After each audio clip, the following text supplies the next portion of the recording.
میں نے ایک خوشحال گھرانے میں جنم لیا۔ والد صاحب ایک کامیاب بزنس مین تھے اور گھر میں اللہ تعالیٰ کی دی ہوئی ہر آسائش موجود تھی۔ میں اپنے والدین کی اکلوتی اولاد تھی۔ بدقسمتی سے میرے بعد انہیں دوبارہ اولاد کی خوشی دیکھنا نصیب نہ ہوئی۔ والد صاحب کی شدید خواہش تھی کہ ان کی بیٹی اعلیٰ تعلیم حاصل کرے۔ وہ سوچتے تھے کہ اگر خدا نے بیٹا نہیں دیا تو خانم کو ہی اپنے کاروبار کا وارث بناؤں گا۔ وہ مجھے اس قابل دیکھنا چاہتے تھے کہ میں ان کا بزنس ایک بیٹے کی طرح سنبھال سکوں۔ اسی لیے انہوں نے میرا داخلہ شہر کے اس اعلیٰ تعلیمی ادارے میں کرایا جہاں عمرہ کے بچے پڑھتے تھے۔ چونکہ والد صاحب اس ادارے کی بھاری فیس اور دیگر اخراجات کے متحمل ہو سکتے تھے، لہٰذا انہوں نے میری تعلیم و تربیت میں کسی قسم کی کوتاہی نہ برتی۔ میرے لیے گاڑی اور ڈرائیور کا انتظام تھا تاکہ میں بروقت اسکول پہنچ سکوں۔ والد صاحب نہایت محنتی اور شریف انسان تھے اور ان کا حلقہ احباب بھی سلجھا ہوا تھا۔ وہ ان لوگوں سے دوستی پسند نہیں کرتے تھے جو اپنا وقت فضول مشاغل میں ضائع کرتے ہوں۔ انہیں وقت کی قدر تھی اور وہ ایک ایک لمحے کی قیمت سے واقف تھے۔ وہ اکثر کہتے، بیٹی، انسان کو سانس بھی مقصد نہیں آتا، اس کا مقصد زندگی کا تسلسل برقرار رکھنا ہے۔ لہٰذا جو کام سے جی چرائے اور کاہلی کو عزیز رکھے، اسے خوشگوار زندگی کے خواب دیکھنے کا کوئی حق نہیں۔ والد صاحب ضرورت مندوں کی مدد کرتے تھے اور لوگ ان سے عطیات لینے آتے تھے۔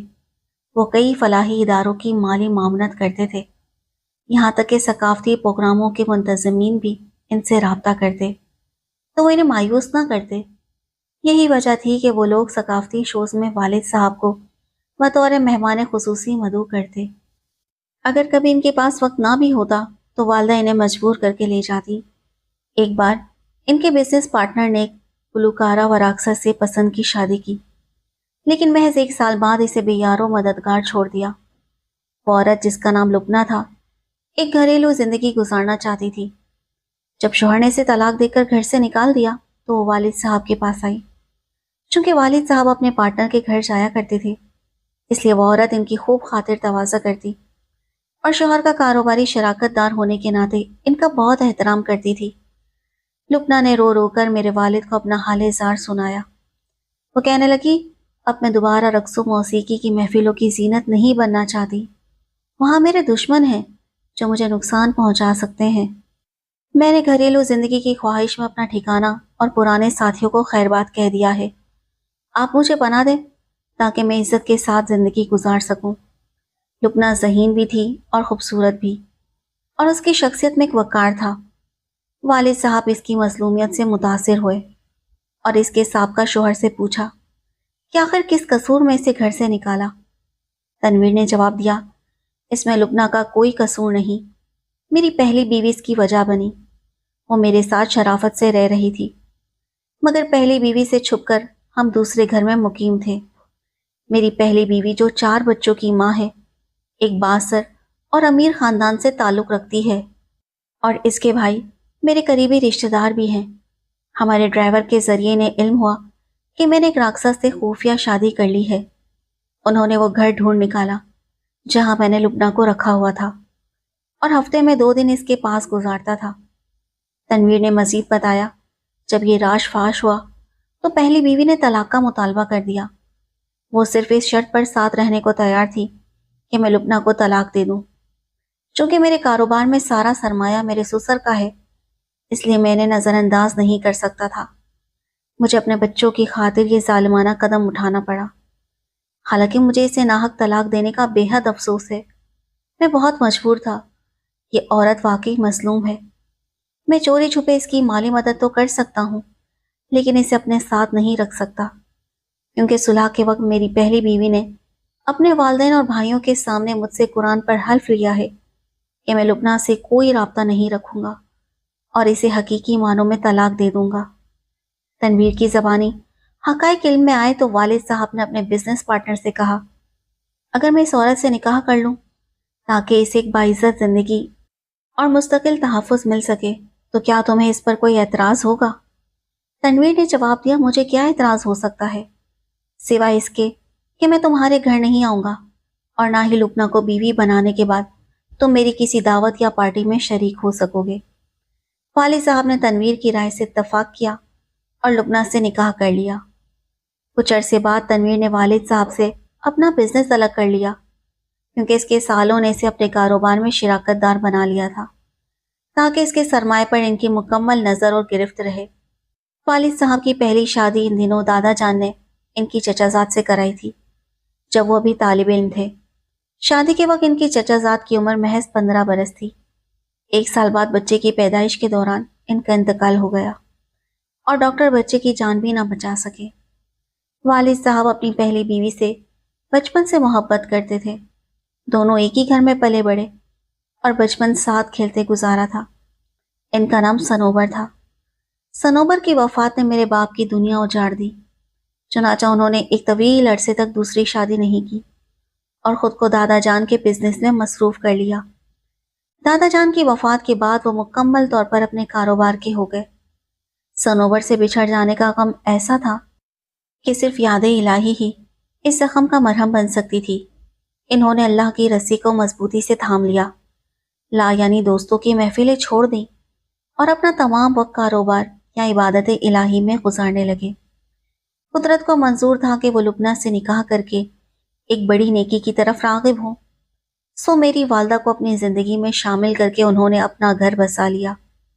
شادی کے 2 سال بعد میری پیدائش ہوئی تو والد صاحب کو پہلی بار اولاد کی خوشی دیکھنا نصیب ہوئی۔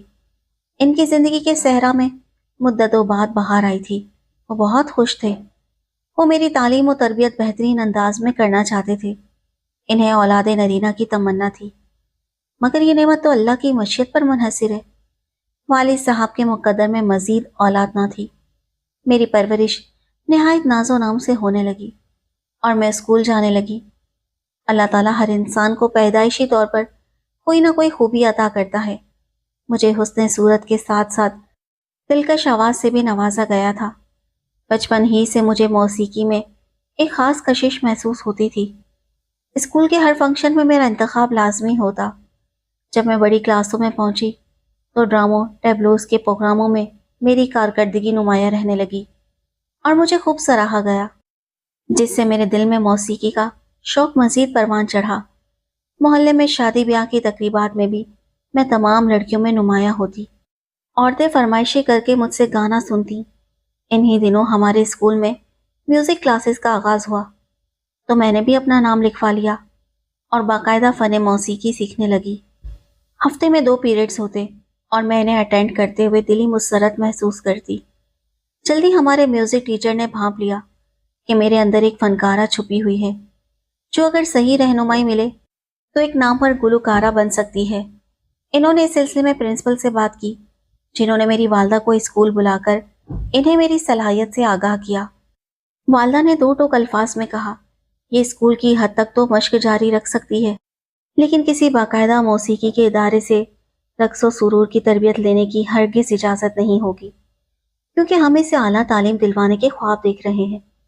ہم اپنی بیٹی کو ایسے مشاغل سے دور ہی رکھیں گے جن میں وقت کا ضیاع ہو۔ ان دنوں میں 8ویں جماعت میں تھی کہ اچانک والد صاحب کا ایک فضائی حادثے میں انتقال ہو گیا۔ یہ حادثہ ملک سے باہر دوران سفر پیش آیا۔ وہ بزنس کے سلسلے میں بیرون ملک گئے ہوئے تھے، مگر وہ سفر ان کی موت کا پروانہ ثابت ہوا۔ ہماری دنیا لٹ چکی تھی۔ والد کے انتقال کے بعد والدہ بالکل بے آسرا ہو گئی۔ وہ زیادہ پڑھی لکھی نہ تھی، اس لیے کاروبار سنبھالنے کی اہلیت نہیں رکھتی تھی۔ میں بھی کمسن تھی اور والد کا کوئی ایسا مخلص رشتہ دار بھی نہ تھا جو ان کا بزنس سنبھال پاتا۔ مجبوراً امی نے ابو کے بزنس پارٹنر سے خاموشی کے ساتھ وہ قلیل سرمایہ قبول کر لیا جو اس نے اپنی مرضی سے دے دیا، اور دعویٰ کیا کہ آپ کے شوہر کا حصہ بس اتنا ہی بنتا ہے۔ یہ رقم اگرچہ کم تھی، لیکن اس کے سہارے ہم نے 5 برس گزار لیے۔ اپنا ذاتی گھر ہونے کی وجہ سے چھت کا سہارا میسر تھا۔ میں نے میٹرک تو کر لیا اور کالج میں داخلہ بھی لے لیا، مگر ذہنی انتشار اور والد کی جدائی کے غم میں تعلیم جاری نہ رکھ سکی۔ 2 سال تک پڑھائی کا سلسلہ منقطع رہا، یہاں تک کہ وہ وقت آ گیا جب گھر چلانے کے لیے والدہ یا مجھے عملی طور پر کچھ کرنا تھا اور ذریعہ معاش تلاش کرنا ناگزیر ہو گیا۔ والدہ ملازمت نہیں کر سکتی تھی اور نہ ہی ان کا کوئی وسیع سماجی حلقہ تھا جن چند واقف کاروں سے ان کا رابطہ تھا، ان کا تعلق رقص و موسیقی کی دنیا سے ہی تھا۔ والدہ خود گلوکاری کے میدان میں عرصہ ہوا کنارہ کش ہو چکی تھی، پھر بھی انہوں نے کوشش کی اور ان پرانے لوگوں سے رابطہ کیا جنہیں وہ جانتی تھی۔ ان میں سے صرف 2 افراد نے ہمیں سہارا دیا۔ ایک صاحب تھیٹر سے وابستہ تھے اور دوسری ایک خاتون جو موسیقی کے پروگراموں کی منتظم تھی۔ یہ دونوں افراد تعلیم یافتہ تھے، لہٰذا والدہ کی درخواست پر وہ ہمارے گھر تشریف لائے۔ امی نے انہیں چائے پر مدعو کیا تھا۔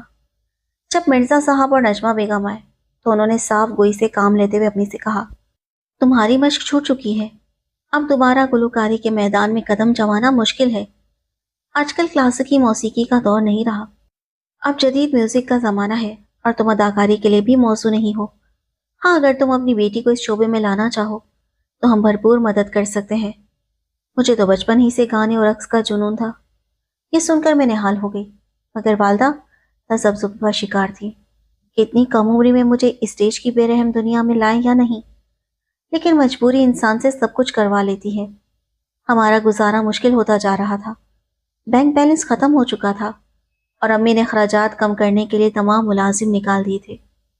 گھر کی بتیاں اکثر بند رہتی تاکہ بجلی کا بل کم آئے، یہاں تک کہ ٹیلی فون کا کنیکشن بھی کٹوا دیا گیا تھا۔ انہیں سوچ میں ڈوبا دیکھ کر میں نے اصرار کیا، امی آپ مجھے فن موسیقی اور اداکاری کی تربیت کے لیے کسی آرٹ اکیڈمی میں داخل کرا دیں، میں آپ کو مایوس نہیں کروں گی۔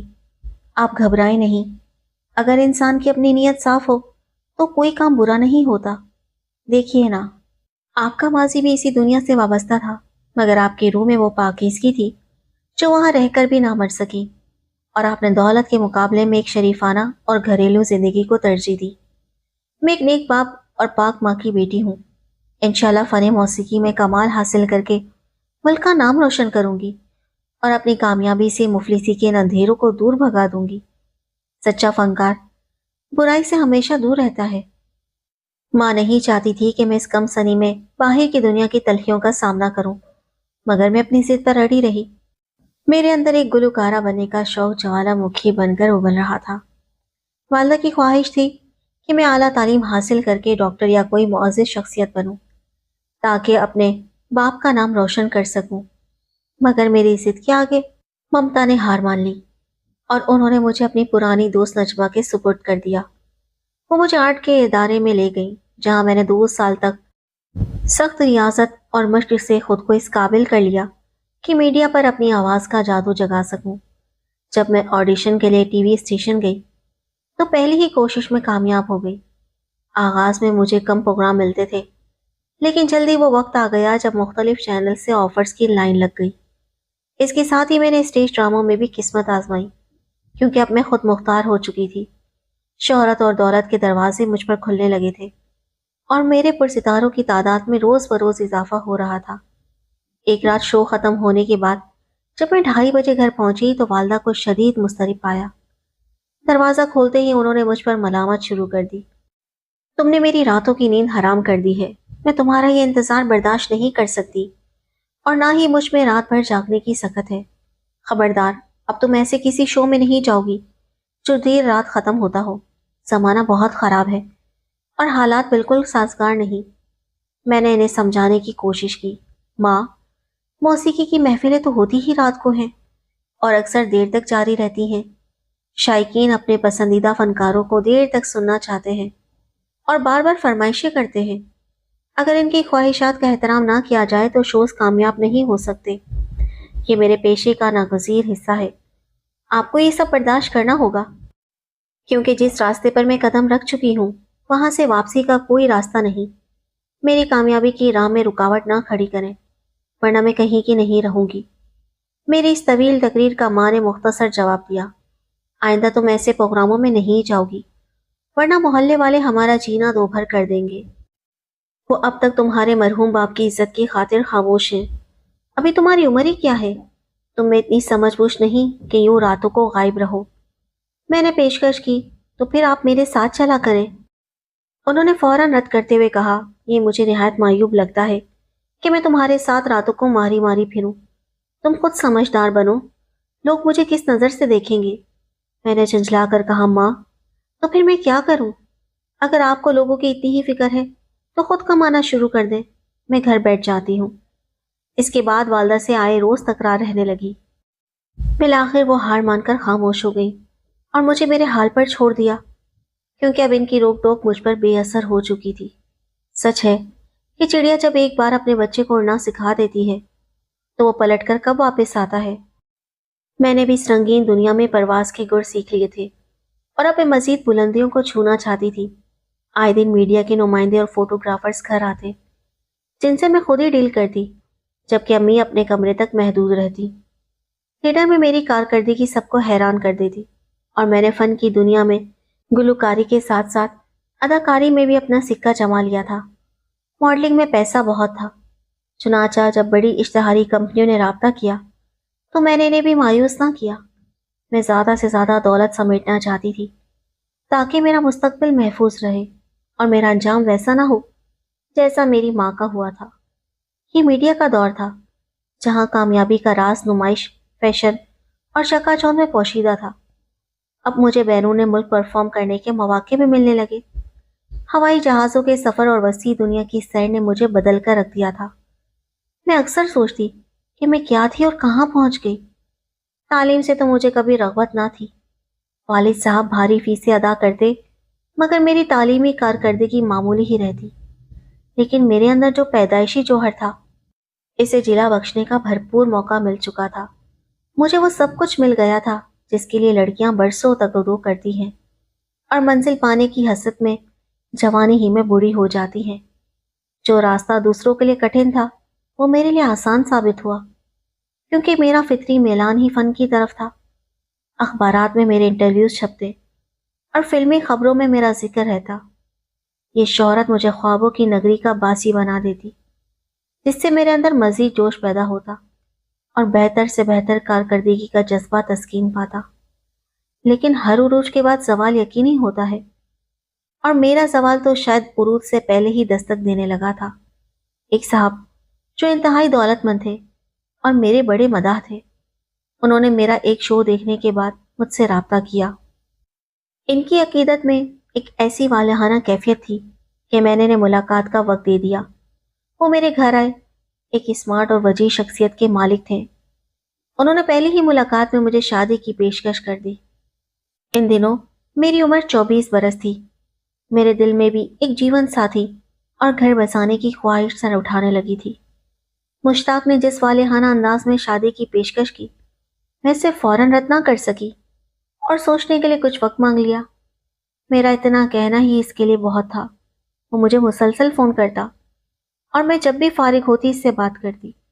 رفتہ رفتہ اس کی آواز کا جادو مجھ پر چلنے لگا اور میرے دل میں اس کے لیے محبت کے جذبات جنم لینے لگے۔ بالآخر میں یہ سوچنے پر مجبور ہو گئی کہ یہ جوانی، یہ حسن، یہ شہرت اور چکا چوند والی زندگی آخر کب تک رہے گی؟ جو ہی حسن مان پڑے گا اور ستار بھی رخصت ہو جائیں گے اور میری جگہ کوئی اور حسین و خیز چہرہ لے لے گا۔ تب میں کیا کروں گی؟ گھر بسانے کی یہی صحیح عمر ہے، کیوں نہ مشتاق کی پیشکش پر سنجیدگی سے غور کروں۔ والدہ اکثر بیمار رہنے لگی تھی اور اب صاحب فراش تھیں۔ ان کی بھی یہی تمنا تھی کہ میں اپنا گھر بسا لوں۔ چنانچہ میں نے مشتاق کی پیشکش قبول کر لی اور اس کے بارے میں زیادہ چھان بین کرنا ضروری نہ سمجھا اور ہمارا نکاح ہو گیا۔ نکاح کے بعد اس نے پہلی شرط یہ رکھی کہ اب میں کسی شو میں حصہ نہیں لوں گی، گلوکاری چھوڑ دوں گی اور شوبز کی دنیا کو خیر بات کہہ دوں گی۔ اگرچہ میں اس رنگین دنیا سے ناتا توڑنا نہیں چاہتی تھی، مگر میں مشتاق کو بھی کھونا نہیں چاہتی تھی۔ ایک مستحکم گھر اور شوہر کی خاطر میں نے اپنے فن کی قربانی دے دی اور گھریلو زندگی کا انتخاب کر لیا۔ انسان بعض اوقات انتخاب میں بہت بڑی غلطی کر جاتا ہے۔ میں نے بھی مشتاق کو شریک حیات چن کر ایسی ہی ایک ٹھوکر کھائی تھی۔ وہ ویسا ہرگز نہ تھا جیسا میں اسے سمجھتی رہی تھی۔ وہ ایک قطعی غیر مخلص انسان تھا جو پہلے سے شادی شدہ اور 5 بچوں کا باپ تھا، مگر اس نے یہ حقیقت مجھ سے چھپائے رکھی۔ اس کی بیوی اور بچے ایک گاؤں میں رہتے تھے۔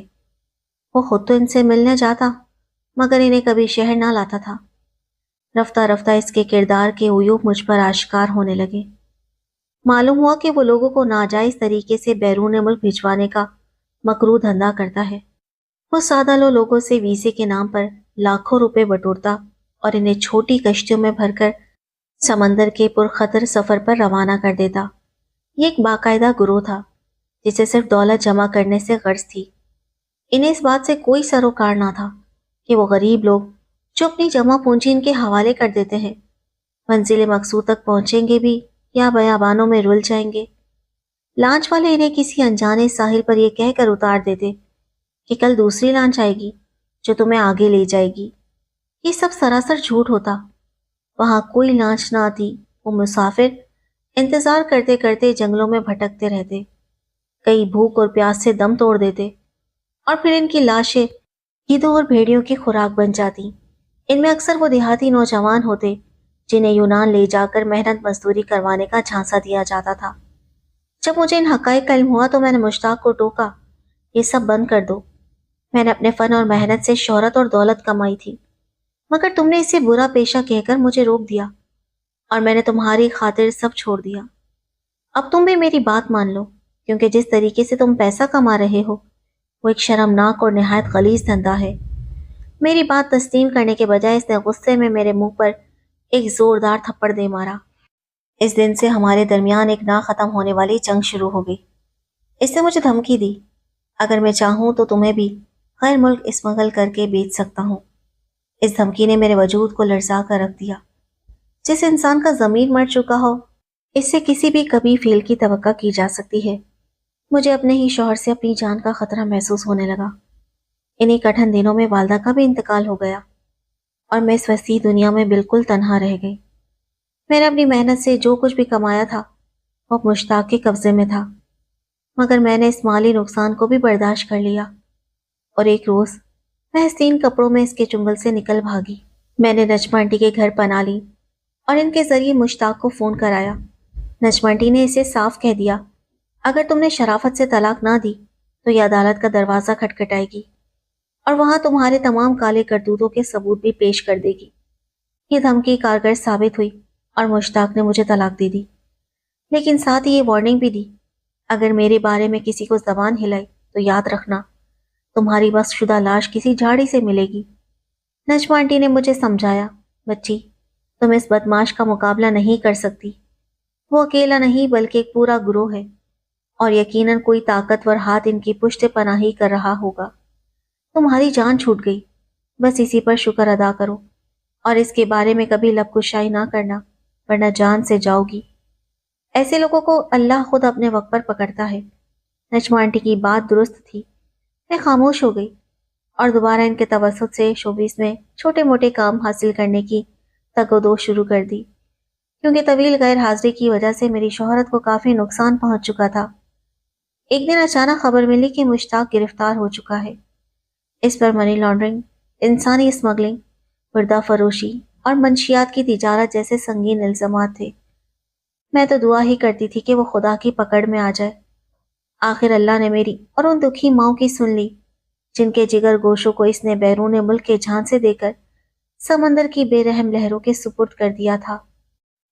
نہ جانے کتنے نوجوان سفر کے دوران سمندر میں غرق ہوئے اور کتنے ہی منزل تک پہنچنے سے پہلے صحراؤں کی بھوک پیاس کی نظر ہو گئے، اور جو کسی طرح سرحد پار کر بھی گئے وہ سیکیورٹی اہلکاروں کی گولیوں کا نشانہ بنے یا امیگریشن قوانین کی خلاف ورزی پر جیلوں کی نظر ہو گئے۔